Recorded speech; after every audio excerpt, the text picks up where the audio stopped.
All right, good morning, everyone. Welcome back. Let's go ahead and get started with week 6. So, let's go ahead and look at our calendars for math. So, for math, we are going to be looking at finding addition words. Let's go to Monday. We're going to go to the first square on the calendar and we're going to do Explore Math Chapter 1, Finding Addition Words, page 13. So, it's only one worksheet for today. Lucky you guys. So we're looking at this worksheet in your packet, and let me just zoom it in.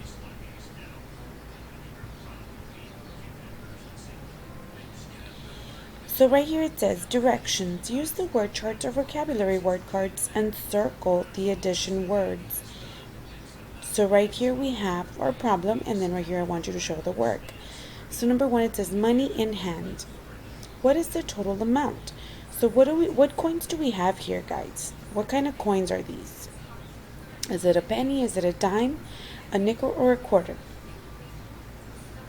A penny. Good job. And how much is a penny worth? Is it worth 1 cent? Is it worth 5 cents, 10 cents, or 25 cents? It is worth 1 cent. So what you're going to do here is they want you to find out what is the total amount that's of money on their hand. So I want you to write your work here. And then number 2 says hometown team. It says, what is the total score? So you have on your first half, you have 2, and in the second half, you have 1.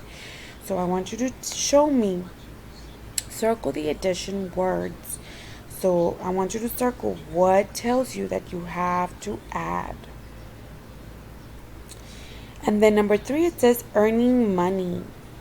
So right here it says Kevin has 4 $1 bills, and then here in 3 more $1 bills. How many $1 bills did Kevin earn in all? So circle the keywords and then show your work. And then number 4 says Melanie bought a t-shirt for $6. She bought a pair of sunglasses for $5. How much money did Melanie spend altogether? Circle your keyword and then show your work. Once you are done, submit your work for a grade, guys. Do not forget. If you have any questions, feel free to let us know and we will help you. All right, good luck.